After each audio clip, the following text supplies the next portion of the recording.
우리가 읽은 사무엘상 앞에는 모압 여인의 믿음이 담긴 룻기서가 있습니다. 총 4장으로 되어 있는데, 그런데 이 룻기서 마지막 장인 4장 말미에는 룻이 결혼한 남자 보아스의 족보가 나와 있습니다.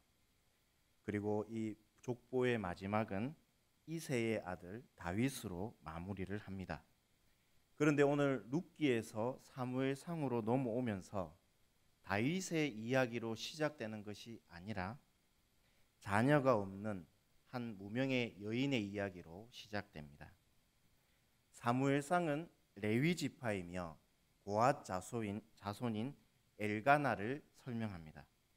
이 엘가나는 블레셋과 접경 지역인 이 에브라임 산지, 이 에브라임 산지에서도 라마다임 소빔이라는 이 성읍에 살고 있었고, 그리고 이 엘가나에게는 2명의 아내가 있었습니다.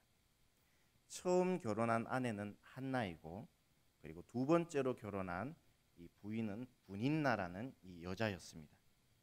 원래 엘가나는 처음에 정실 부인으로 이 한나와 결혼을 했지만 시간이 지나면서 이 한나가 자녀를 낳지 못하는 것을 알자 이 분인나를 이 첩으로 드리게 됩니다. 그리고 이 분인나가 엘가나에게 들어왔을 때 이 분인나는 엘가나의 바람대로 이 자녀를 낳았습니다. 사무엘상 1장 2절에 보면은 분인나에게는 자식이 있고라는 이 구절이 있는데, 이 구절을 영어 성경으로 보면 이 자식은 한 명이 아니라 아들들과 딸들이라고 되어 있습니다. 이 엘가나가 원하는 만큼 분인나는 많은 자녀를 낳은 것입니다. 그러나 한날은 아들은 고사하고 딸 한 명도 없었습니다. 히브리어로 아들은 이 벤이라고 합니다. 벤. 그리고 이 벤이라는 단어는 이 반이라는 단어에서 나오게 되었는데, 이 반이라는 뜻은 세우다, 이런 뜻입니다. 무엇을 세우다. 지금과는 다르게 당시 본문의 시대에서는 여자가 한 집에 들어가면, 결혼을 하게 되면 아들을 낳아야 했습니다. 왜냐하면 집안을 세워야 하기 때문입니다. 농사도 지어야 하고 이 목축업도 해야 했고, 그러려면은 이제 노동력이 필요하고, 노동력이 있어야 집안을 세울 수가 있는 것입니다. 그리고 군인으로 만 20세가 되면 군인으로 복무하여 나라도 지켜야 합니다. 따라서 지금은 우리가 이해하기 어렵지만 당시 고대 근동 사회에서는 아들을 낳아야 했습니다. 만일 정실 부인에게서 아들을 낳지 못하면 첩을 통해서라도 이 아들을 낳아야 했습니다. 이것은 죄가 아니라 당시 고대 근동 사회의 분위기이고 또 문화였습니다. 안 그래도 한나는 자녀가 없어서 마음이 많이 위축됐는데, 이 첩으로 들어온 분인나가 이 엘가나가 원하는 만큼 아들들과 이 딸들을 낳는 것입니다. 그러면 이제 분위기상 남편은 자녀가 없는 부인보다는 이 자녀를 낳은 이 부인에게, 첩에게 더 사랑이 가는 것이 보통 정서인데, 그러나 엘가나는 그렇지 않고 첩으로 들어온 분인나보다 자녀가 없는 한나를 더욱더 사랑했습니다. 엘가나는 당시 신앙과 믿음이 있는 사람이었습니다. 그래서 엘가나는 자신의 집 라마다임 소빔에서 걸어서 약 6시간 정도 걸리는 22km 떨어진 당시 성막이 있는 실로에 가서 매년 온 가족을 데리고 하나님께 제사를 드리러 갔습니다. 그런데 이 엘가나의 가정은 실로에서 제사를 드릴 때마다 이 자녀가 없는 한나는 너무너무 괴로웠습니다. 왜냐하면 남편 엘가나가 많은 자녀를 낳은 분인나보다 이 자녀 한 명 없는 무자한 이 한나를 더 사랑했기 때문입니다. 제사를 드리고 나면 집안에 이 가장이 화목 제물을 가지고 집으로 이제 있는 가족이 있는 방으로 오게 됩니다. 그러면 이 가장이 그것을 직접 이제 화목 제물 고기를 이렇게 잘라서 이 가족들에게 주는데 자녀가 많으면 많을수록 이 가죽 자르는 부위가 많습니다. 그래서 이제 제사가 마치고 나서 한나와 이 분인나의 가족들이 이렇게 딱 있으면 이 엘가나가 이제 분인나에게 가족 수대로 아들과 딸까지 다 잘라가지고 이 부위를 이렇게 제물 부위를 다 주었습니다. 먹도록. 그런데 이제 한나는 자녀가 한 명도 없는데 이 부위를 분인나보다 그 보는 앞에서 2배로 갑절로 해서 이 한나에게 주는 것입니다. 그러니까 이 한나는 자녀가 없고 이 분인나는 자녀가 많은데 이 분인나가 두 눈으로 보니까 너무 화가 나는 것입니다. 사랑은 자기가 더 많이 받아야 되는데 이 남편 엘가나의 사랑을 이 자녀가 없는 이 한나가 독차지하고 있는 것을 보고 부화가 났습니다. 자신은 집안을 세울 만큼 아들들도 많이 낳았고 거기다가 덤으로 예쁜 딸까지 낳았는데 자녀 한 명 없는 저 한나를 남편 엘가나가 자기보다 갑절로 사랑하니 마음에 부글부글거리면서 부화가 난 것입니다. 그래서 제사가 마치면 분인나는 한나를 집요하게 힘들게 하고 그리고 집요하게 괴롭혔습니다. 예배 후에 은혜가 충만해야 하고 사랑이 충만해야 되는데 이 엘가나의 가정은 매년마다 제사를 드리고 나면은 이 사랑과 은혜는 없고 이 다툼과 이런 슬픔과 괴로움이 가득하게 된 것입니다. 그러다가 오늘 본문에서 매년 제사를 드리러 엘가나의 온 가족이 실로에 와서 예배를 드리고 화목 제물을 또 먹게 되는데 예외 없이 이 분인나가 한나를 격분하게 하고 괴롭혔습니다. 사무엘상 1장 6절에서 7절을 보면 여호와께서 그에게 임신하지 못하게 하심으로 그의 적수인 분인나가 그를 심히 격분하게 하여 괴롭게 하더라. 매년 한나가 여호와의 집에 올라갈 때마다 남편이 그같이 하매 분인나가 그를 격분시키므로 그가 울고 먹지 아니하니. 이 격분시키다, 이 말은 막 부글부글 감정을 건드리고 이런 거이지만 이 영어 성경에서 보면 한나의 약점을 공격했다 이렇게 나와 있습니다. 한마디로 남편 엘가나가 화목 제물을 이 한나와 분인나에게 나눠줄 때 이 분인나가 말로 한나를 막 공격하는 것입니다. 자녀도 없는 주제에 화목 제물은 나보다 더 많이 받네. 참 당신이 이 집안에 한 게 뭐가 있어? 집안도 세우지 못하는 주제에 화목 제물은 나보다 많이 받네. 근데 또 그걸 주는 대로도 받아 먹네. 참 당신은 양심도 없어. 이 자식도 없는 무자한 여자야. 이런 식으로 이제 한나를 말로 공격하는 거지. 그러니까 이 한나의 마음이 완전히 이제 짓밟히게 되는 것입니다. 그러다가 이제 한나가 드디어 이때까지 참다 이 참아온 응어리가 오늘 이제 터지게 되어 버렸습니다. 너무 슬프고 너무 괴로워서 남편이 준 이 화목 제물을 먹을 힘도 없고 계속 하염없이 눈물을 흘렸습니다. 근데 하나님은 이 모든 상황을 지금 다 보고 계시는 것입니다. 사무엘상 1장 5절과 6절에 하나님이 한나를 임신하지 못하겠다라고 이렇게 말씀하고 있는데 상황을 다 하나님께서 보고 계시면서 이 한나가 임신하지 못하게 하시는 것입니다. 이 임신하지 못하게 했다라는 것을 이제 히브리 원어로 보면은 뱃속을 잠그어 버렸다 이런 뜻입니다. 자궁을 잠그어 버렸다.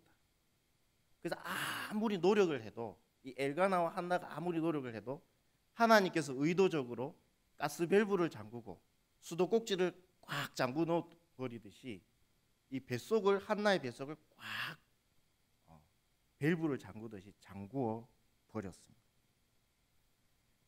그래서 이제 남편이 한나를 이제 울고 있는 한나를 위로합니다. 남편 엘가나도 이 사실을 지금 알고 있지만 이 분인나가 집안에 자녀를 많이 낳았기 때문에 그렇다고 분인나를 혼낼 수도 없었습니다. 그래서 한나를 말로 이렇게 위로하는데 내가 당신에게 열아들보다 낫지 않느냐 이렇게 하면서 한나를 위로합니다. 사람의 그 작은 말 한마디가 어쩔 때는 정말 큰 힘이 되고 정말 마음을 녹이고 위로가 될 때도 있지만 사람이 너무 힘들게 되면 마음이 다 짓밟히게 될 만큼 너무 슬프게 되면 어떤 사람의 그런 위로의 말도 이것이 귀에 들어오는 것이 아니라 마음에 들어오는 것이 아니라 땅에 떨어져 버립니다. 지금 한나는 남편 엘가나의 마음을 알고는 있지만 본인이 너무 인격적으로 짓밟히고 너무 힘들었기 때문에 이 엘가나가 말하는 그 위로의 말 한마디도 자기에게는 전혀 위로가 되지 않았습니다.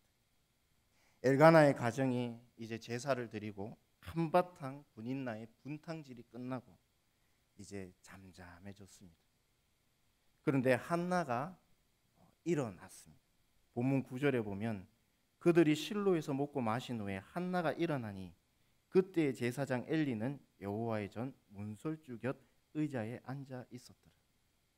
오늘 제사를 드린 후에 해가 지고 저녁이 찾아온 실로는 낮과는 다르게 참 선선했습니다.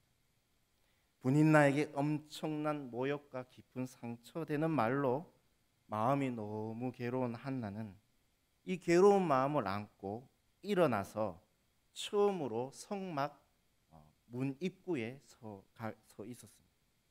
여기서 일어난다라는 말은 앉아 있다가 일어난다라는 동작의 표현도 되지만 여기서 일어나라는 뜻은 어떤 마음을 다짐했다, 의지적으로 무엇을 했다, 결심했다 이런 뜻이 포함되어 있습니다. 한나는 어떤 다짐을 했습니까? 성막문 입구에 가서 하나님께 기도하기로 했는 것입니다. 한나는 적수 분인나가 너무 밉고 너무 싫었습니다. 그런데 오히려 자신의 적수 분인나는 자기보다 자녀를 많이 낳는 능력이 월등합니다. 그리고 분인나가의 말이 맞아서 마음은 아프고 너무 힘든데 분인나가 그렇게 쏘아대는 그 말이 틀리지는 않습니다. 그래서 선뜻 대답할 말도 없습니다. 왜 하나님은 한나에게 이 분인나를 옆에 두게 하셨을까요? 제가 이제 군대 가니까 이제 여름에는 유격 훈련을 하고 이제 겨울에는 이제 혹한기 훈련을 하게 됐습니다. 혹한기 훈련은 제가 2번 받았고 이 여름에 하는 유격 훈련 딱 1번 받았습니다. 자대 배치를 받고 나니까 벌써 유격 훈련이 하고 있어서 그 다음 해에 이제 제가 유격 훈련을 받게 됐는데 저는 이제 의무대를 나왔습니다. 의무대를 나왔기 때문에 늘 이제 의무 지원을 하게 됩니다. 훈련은 안 받고 이제 의무 지원을 하는데 이 의무대는 지금은 잘 모르겠지만 제가 있었던 부대는 의무대는 이제 의무대 막사를 치고 거기서 이제 지원을 하는 겁니다. 의무 지원을 해서 다친 사람이 있으면 빨간 약을 발라주고 또 부러진 데가 있으면 팔로 이렇게 감고 또 심하게 다친 병사가 있으면 이 앰뷸런스에 실어가지고 빨리 군병원으로 보내고 그렇게 하는 거였는데 저는 이제 의무대에 있었기 때문에 훈련을 받지 않겠구나 이렇게 생각을 하고 있었습니다. 그런데 왕고 최고참이 갑자기 이제 자기는 이제 의무대지만 난 여기 유격훈련 받고 가야 되겠다. 우리도 군인인데 막사에만 있지 말고 내 밑으로 다 군장 싸고 철모 쓰고 나랑 같이 유격훈련 받자고 그렇게 얘기를 했습니다. 그래서 저는 이제 계급이 낮아서 짬이 되지 않았기 때문에 어쩔 수 없이 그 고참과 함께 이 유격훈련장으로 갔습니다. 그래서 훈련을 안 받아도 되는데 받게 되었습니다. 이 유격훈련의 목적은 뭐냐면 정예병사를 만드는 겁니다. 그리고 이제 마음과 몸을 이제 단련시키는 그런 훈련입니다. 그래서 이제 그 훈련장에 가니까 거기에 누가 있는가 하면 빨간 각진 모자를 눌러 쓰고 이 표정은 무표정하고 이 빨간 티를 입고 흰 줄에 이제 금색 호루라기를 찬 이 조교들이 배치되어 있었습니다. 그래서 막 하는데 목소리 작으면 굴리고, 번호를 또 틀리게 하면 굴리고, 마음에 안 든다고 굴리고, 계속 인정사정 없이 그 유격 훈련장에서 막 굴렸어요. 그러면 앞에 있는 훈련받는 군인, 그 군화에 손이 또 밟히기도 하고, 이 조교가 이제 자로 굴러 우러 굴러 하면은 막 정신없이 자로 갔다가 정신없이 우러 갔다가 뜀박질 하면서 뜀박질 막 하다가 그렇게 정신없이 이제 훈련을 받았습니다. 그래서 온몸이 땀에 절고 또 온몸이 흙투성이가 되었습니다. 조교가 원하는 대로 안 하면 바로 이제 을차례를 또 무진장 받았습니다. 그때 저는 이제 고참이 너무 원망스러웠습니다. 안 받아도 되는데 굳이 받자고 해가지고 이게 막 부르면서 막 원망을 막 하고 있었었는데, 하나님께서는 우리가 좀 더 신앙적으로 체력과 마음을 건강하기를 원하십니다. 이것이 한마디로 삶 속에서 하나님을 찾기를 원하시는 것입니다. 그래서 빨간 모자를 깊이 눌러 쓴 이 숙달된 조교를 우리 삶 가운데서 이렇게 붙이십니다. 사람을 붙이시기도 하고 또 상황도 이렇게 붙이시기도 하십니다. 그래서 삶 속에서 회사에서 힘들게 하는 사람이 있습니다. 하나님께서 보내신 이 조교입니다. 한나처럼 마음이 괴롭고 힘든 상황이 올 수 있습니다. 이것도 빨간 모자를 굳게 꾹 눌러 쓴 이 숙달된 조교입니다. 그래서 우리를 막 어쩔 때 막 굴립니다. 왼쪽으로 굴렸다가 오른쪽으로 굴렸다가 너무 힘이 들고 땀범벅이 되고 너무 삶 속에서 힘이 드는데 괴롭습니다. 그럼 이제 우리가 성도들은 어떻게 되느냐면 하나님을 찾게 됩니다. 하나님을 이제 찾는데 하나님 아버지 이렇게 힘든 가운데 부르면 또 하나님께서 되게 따뜻한 음성과 이 손으로 안아주십니다. 그래 잘 왔다 힘들었지 이렇게 위로해 주시고 이렇게 하십니다. 그런데 우리 막 웁니다. 하나님 앞에 하나님 너무 힘들었고 하나님 너무 힘듭니다. 좀 도와주십시오. 이렇게 우는데 하나님께서 또 그래 사랑한다 이렇게 얘기하십니다. 그러다가 그 옆에 있는 조교한테 저희가 모르는 사이에 귓속말로 조금만 더 굴려라, 조금만 더 굴려, 강도를 조금만 더 올려, 안 죽는다, 조금만 더 굴려. 그럼 우리는 또 막 아버지 너무 힘듭니다 하면 하나님 그래 너무 힘들었지 그래 사랑한다 힘내라. 그 옆에 있는 조교한테 또 조금만 더 굴려라, 조금만 더 임박질 100개만 더 시켜라, 이렇게 이제 하는 것입니다. 강도가 세질수록 우리는 어떻게 되느냐 하면 하나님을 찾게 되는 것입니다. 분이 나는 하나님께서 한나에게 보내신 빨간 모자를 꼭 눌러 쓴 이 숙달된 조교였던 것입니다. 그래서 한나가 일어나서 어디로 가게 됩니까? 기도하러 성막문 입구까지 이제 가게 되는 것입니다. 처음으로 실로에서 하나님을 찾으러 간 것입니다.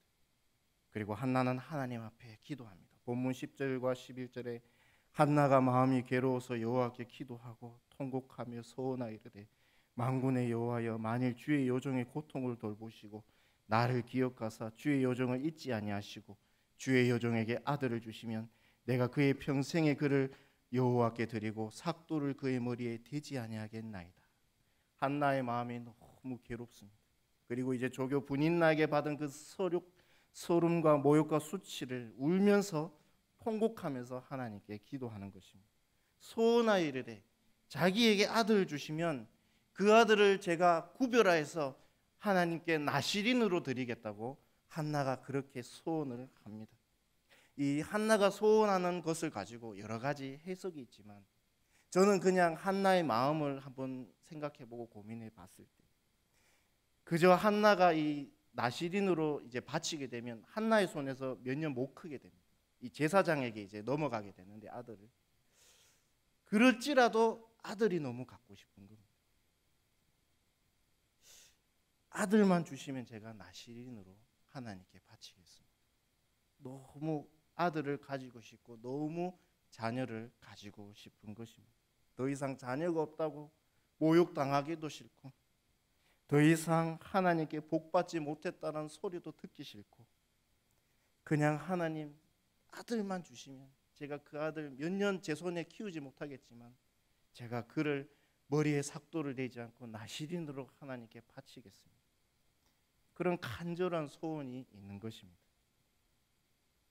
한나가 이제 통곡합니다. 그 성막문 앞에서 통곡을 하는데 이 통곡을 어떤 사람이든 모든 사람들이 지금 한나를 주목할 수 없을 만큼 한나는 아주 큰 소리로 울면서 기도하고 있는 것입니다.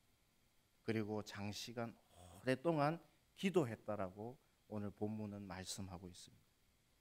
이제 시간이 어느덧 지나면서 통곡 소리는 점점 줄어들고 이제 마음의 안정을 찾으면서 한나는 속으로 하나님 앞에 기도하는데 그 입모양은 오물오물하면서 기도를 하고 있었습니다. 그런데 그때 문솔주 곁에서 의자에 앉아있던 이 당시 사사이면서 대제사장인 엘리가 이 한나가 입을 오물오물거리면서 앞에 서 있는 것을 봤습니다. 이때까지 행동을 보니까 분명히 이 여자는 지금 술에 취했다. 술에 취해서 지금 성막문 입구에서 술주정을 하고 있다. 이렇게 판단을 했습니다. 제가 다른 책으로 이 부분을 설명하는 것을 보니까 당시 이 술주정하면서 성막문 앞에 있었던 사람들이 있었을 것이다. 이렇게 적어놓은 것을 봤습니다. 그래서 이제 엘리는 또 저 술주정하고 앞에 있다. 저런 여인이 또 술주정하고 있다. 성막문 앞에서. 이렇게 판단을 한 것입니다. 엘리 시대가 어떤 시대입니까? 그의 두 아들이 제사장으로 홈냐 비나스가 제사장으로 섬기고 있던 시대였습니다. 그러나 이들은 하나님을 모르는 제사장이었고 하나님의 제사를 멸시하는 제사장들이었습니다. 그래서 하나님의 제물을 두려움 없이 훔쳤고 성막에서 수종드는 여인들과 동침하였습니다. 사사이면서 대제사장인 엘리의 눈은 어두웠고 말씀이 희귀하여 이상해 보이지 않는 그런 이스라엘은 영적으로 어두컴컴한 그런 암흑기였습니다. 그런데 이 시대의 성문안 앞에서 한나는 하나님을 찾고 간절히 기도하고 있는 것입니다. 결국 이제 한나의 해명으로 술주정이 아니라 하나님 앞에 간절히 기도한 것임을 엘리는 알았고 그리고 이 엘리는 기도한 한나를 축복해 줍니다. 본문 17절에 보면 엘리가 대답하여 이르되 평안히 가라. 이스라엘의 하나님이 내가 기도하여 구한 것을 허락하시기를 원하노라. 한나의 기도가 끝나고 비록 눈이 어두운 이 사사 엘리였지만 하나님께서는 한나의 기도를 허락하신다고 축복했습니다. 한나는 엘리 입에서 나오는 그 축복의 말들을 하나님의 응답으로 봤습니다. 그리고 그 위에 한나는 더 이상 근심빛이 없었다고 말씀합니다. 그냥 자기 혼자 울었을 때에는 너무 마음이 더 갑갑해지고 자기 혼자 울었을 때는 더욱더 화가 나고 자기 혼자 울었을 때는 자존감이 더 낮아졌지만 초라해 보였지만 한나가 성문 앞에서 일어나서 성문 앞에 가서 하나님 앞에 통곡하고 간절히 기도할 때에는 더 이상 한나의 얼굴에는 근심의 빛이 없었습니다. 아직 아들이 없습니다. 그러나 한나는 하나님께서 자신에게 응답하여 주실 줄 믿은 것입니다. 우리가 기도할 때에 하나님께서 우리에게 무엇을 먼저 주시는가 하면 아무것도 된 것은 없는데 마음의 평안함을 주십니다. 마음의 근심빛이 사라지는 것입니다. 내가 슬퍼서 그냥 울면 더 슬프고 더 우울해지지만 내가 하나님 앞에 눈물을 쏟으면 근심빛이 사라지는 것입니다. 그리고 엘리의 축복을 듣고 다시 집으로 한나는 돌아왔습니다. 이후에 하나님께서는 한나의 기도를 생각하셔서 한나를 임신시켰다고 하십니다. 잠긴 뱃속의 밸브를 여신 것입니다.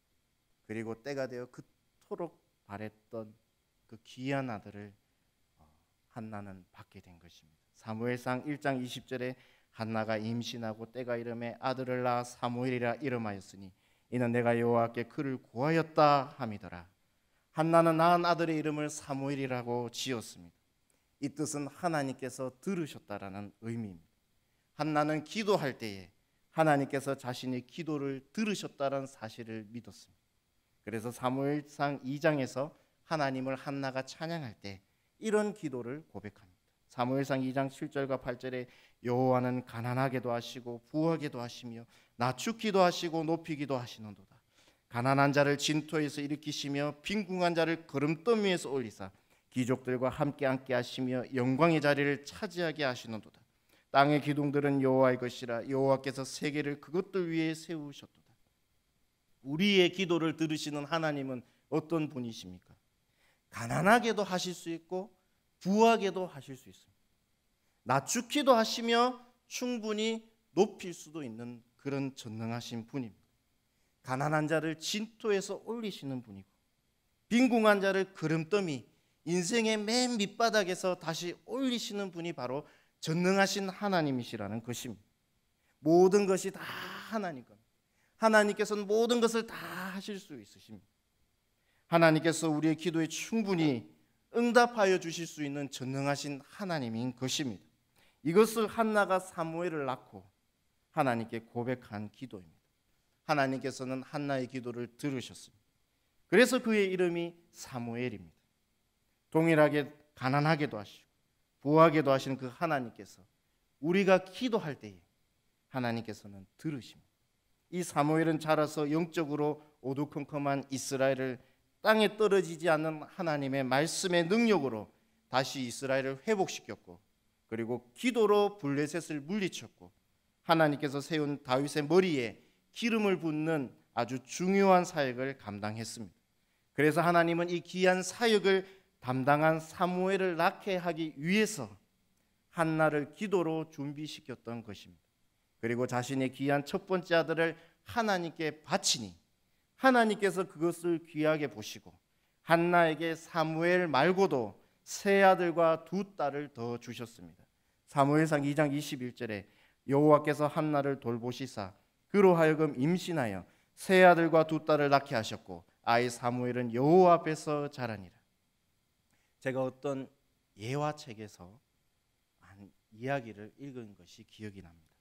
일본 예화인 것 같습니다. 어느 그 예화에 어느 일본의 한 성도님이 40년 동안 아침 6시 아침 기도를 한 번도 빠지지 않고 기도를 했습니다. 그런데 어느 날 아침에 기도하다가 갑자기 심장마비로 죽게 되었습니다. 그 책에 이 성도님이, 일본의 성도님이 왜 아침 기도를 하다가 죽었는가, 그 이유를 적어 놓았는데 40년 동안 그 성도님이 매일 아침 하나님 아버지 이렇게 부르며 기도를 했습니다. 그런데 하나님께서 이제 기특해서 하나님 아버지 그랬는데 처음으로 그래 왜 이렇게 대답하니까 이 성도님이 전혀 예상하지 못하고 이 심장마비로 죽게 됐다는 것입니다. 이 예화를 보면서 저는 한 가지 생각을 했습니다. 나도 기도할 때 하나님께서 들으신다는 생각을 하고 기도하고 있는가? 아니면 그냥 형식적으로 습관적으로 해야 되니까 그냥 하는 것은 아닌가? 이런 생각을 해보았습니다. 하나님께서 내가 기도할 때 반드시 듣고 계십니다. 귀 기울여 듣고 계시는 것입니다. 그리고 우리가 기도하는 하나님은 그 대상은 전능하신 하나님이십니다. 하나님께서 밸브를 닫으시니 임신하지 못하고 밸브를 여시니 임신을 하게 되는 것입니다. 죽이기도 하시고 살리기도 하시고 가난한 자를 일으키시고 빈궁한 자를 그 인생의 밑바닥에서 올리시는 분이 바로 하나님이신 것입니다. 오늘 이 시간 한나가 아들 이름을 사무엘, 하나님께서 들으신다라고 지은 것처럼 하나님께서 오늘 나의 기도를 반드시 들으신다는 사실을 믿으시고 구하시기를 바랍니다. 그래서 하나님의 한나가 자신의 기도를 들으시고 응답하신 그 하나님의 이름을 찬양한 것처럼 우리도 동일하게 기도의 응답을 받아 내 입에서 사무엘, 하나님께서 들으셨다라는 이 고백이 내 입에서 나오기를 예수님의 이름으로 축복합니다. 아멘.